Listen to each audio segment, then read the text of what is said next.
Bonjour chers tous, bonjour jeunesse africaine, bonjour à tous ceux qui sont donc des personnes qui se dédient à l'initiative privée, à l'entrepreneuriat, à la faculté de mettre en œuvre des innovations pour donc servir le plus grand nombre. Disons que nous sommes dans le contexte donc du corona Covid-19. Voilà, voilà, mon masque de prévention, là je ne le porte pas parce que je suis dans les conditions de sécurité, mais c'est le lieu d'exhorter encore des personnes à pouvoir donc toujours, j'allais dire, prendre leurs dispositions en vue de pouvoir respecter donc les mesures donc, qui sont donc indiquées. Toujours avoir l'hygiène des mains, respecter les distances avec autrui et puis j'allais dire voilà, réduire au maximum les contacts. Ça, nous avons donc déjà développé cela dans une vidéo hier et aujourd'hui nous venons donc dans le cadre des mesures voilà, que l'État pourrait prendre en vue de soutenir les foyers et les particuliers, sinon les entreprises. En ce qui concerne donc voilà, ces mesures-là, nous pouvons dire donc que l'État peut réduire, prendre en charge la moitié des factures voilà, d'électricité et d'eau pour 4 mois pour les différentes personnes. Voilà, cette mesure-là permettrait donc à ce que durant les 4 mois qui vont donc venir, les factures ne soient pas payées. Voilà. L'État prend en charge la moitié et l'autre moitié est différée en début d'année donc 2021 pour que, j'allais dire donc les différentes personnes puissent donc faire face à ces factures en ces moments-là. Ensuite donc des factures d'électricité, nous pouvons donc demander à ce que les filets sociaux soient généralisés donc pour les familles. Voilà, des subventions, j'allais dire donc qui étaient donc déjà accordées à un certain nombre de familles soient généralisées. C'était une subvention donc en lien avec la Banque mondiale. Ensuite, donc les subventions alimentaires peuvent être accordées, notamment les restos du cœur peuvent se développer avec des ONG et tout ça. Les subventions alimentaires peuvent se faire dans le cas de bons géolocalisés pour des familles donc bien identifiées pour éviter donc les cas donc du virus de la corruption qui est encore pire voilà, sous nos tropiques. Donc, des distributions de bons donc, alimentaires, des distributions donc, de médicaments, de kits, de masques et tout ça pour les personnes donc, les plus défavorisées. Il est bon donc qu'il y ait une dératisation, donc j'allais dire donc des différents quartiers ou pilules donc des souris qui à mon sens sont plus dangereuses même que la viande de brousse ou bien voilà parce qu'elles naviguent entre les forêts, les brousses, les fosses septiques et puis les domiciles et tout ça, ils peuvent être des vecteurs pour transmettre voilà, différentes pandémies ou voilà, différents virus. Ensuite, on peut donc procéder donc, à la désinfection donc, des lieux publics. Nous avons l'avantage que le soleil ici peut nous permettre de désinfecter les espaces ouverts, les rues, etc., etc. Mais pour les espaces clos fréquentés par de grands publics, il faut donc bien par moment qu'il y ait des désinfections. Ensuite, donc, une des mesures qui serait la plus pertinente, ce serait donc que les propriétaires de maisons consentent à accorder que les locataires sur les 4 prochains mois payent la moitié du loyer et donc l'autre moitié qui n'aura pas été payée soit différée, donc notamment en fin d'année et en début d'année prochaine, selon un avenant voilà, conclu avec l'appui de l'État, tel que ceux qui sont déjà à jour de leur loyer puissent en bénéficier, ceux qui ne sont pas à jour, bon, ils devront trouver une convenance avec leur propriétaire. Et puis d'autres mesures voilà, peuvent être de mise, telles que la libération des prisonniers pour désengorger les prisons, pour éviter que nous ayons donc des congestions donc, au niveau des personnes. Et puis toute autre mesure qui peut donc vraiment permettre aux différentes maisons, aux différents foyers, aux différentes donc, populations de pouvoir supporter ce temps de crise-là, vu que beaucoup de personnes avaient des travaux, des métiers qui se déroulaient au jour le jour, et aujourd'hui sont obligés d'arrêter donc leurs différentes activités au gré des différentes mesures de confinement. Ensuite, nous avons donc des mesures donc, pour les entreprises. Les mesures pour les entreprises, elles ne sont pas nombreuses. Elles se résument donc simplement en l'annulation d'un trimestre de charges fiscales et dans le report donc, du paiement de charges sociales. Dans le fonds, donc sinon les ressources que l'État peut mettre à la disposition des banques ou que les banques elles-mêmes peuvent mettre à la disposition donc, des entreprises en vue donc, de permettre donc, des prêts dédiés à la relance donc j'allais dire des outils de production, sinon à j'allais dire au paiement donc de charges salariales il faut que ces deux aspects soient pris en compte, mais pas que, j'allais dire, l'emploi soit minimisé au gré donc, de la volonté de concentrer toutes les ressources dans la relance de la production, sans prendre en compte que c'est réellement donc, cette force de travail-là qui va mettre en œuvre cette relance-là, et donc que les salaires soient payés ou qu'il y ait des ententes entrepreneurs employés pour réellement surmonter donc, ce temps de crise-là. Il n'en va pas de même pour les fonctionnaires, pour les agents de l'État, parce que eux, ils vont percevoir leur rémunération, mais dans le secteur privé, cela donc est notamment assez problématique.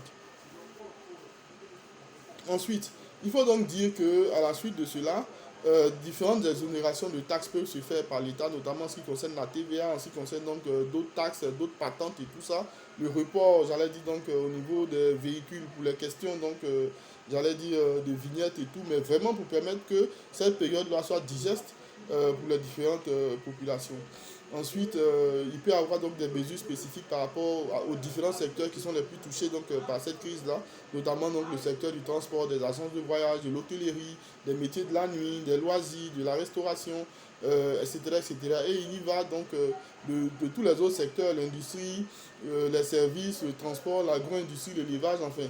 Je veux dire que tout ce qui concerne donc relativement l'activité économique et puis tout ce qui peut se faire donc en tant que tel pour que vraiment ce temps donc, de crise-là soit vraiment le plus digeste. Il est souhaité que cette crise-là ne soit pas vraiment généralisée comme on a pu le constater dans d'autres pays, en Chine et tout, avec des milliers de cas, mais on ne sait jamais. On ne sait jamais. Tout le monde est en prière. Tout le monde est en prière en vue donc de ce que cette crise-là soit estompée, sinon que ses impacts au niveau de l'Afrique soient des plus minimisés. Nous avons notre allié qui est le soleil, mais n'empêche que on ne sait pas ce qui peut advenir et il est bon que en tant que cela même puisse survenir, que les solutions donc, aient été trouvées, notamment en ce qui concerne donc, les médicaments, voilà, qui soient fabriqués par nos différents pharmaciens locaux et que ces médicaments soient mis à la disposition des populations en vue donc de pouvoir assurer la prise en charge et la thérapie donc, de ceux qui sont contaminés. Mais, sait-on jamais. En termes d'initiatives donc, privées et libérales qui puissent être prises actuellement, sinon aussi sociales, nous avons laissé de côté tout le cas des initiatives un peu cadavériques, morbides et sinistreuses relatives aux questions donc, de morgue, de crémat, d'action de crématoire pour je sais pas, prendre en charge les cadavres et tout. Bon, enfin, vraiment cet aspect-là vraiment ne m'intéresse pas.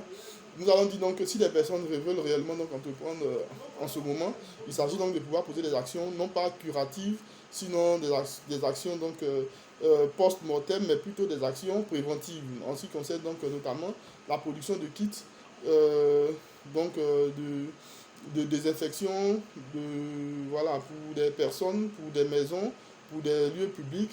Il y a donc des produits de désinfection qui peuvent être produits et puis tels qu'ils peuvent être mis à la disposition donc, des populations, soit en vente, soit en donation.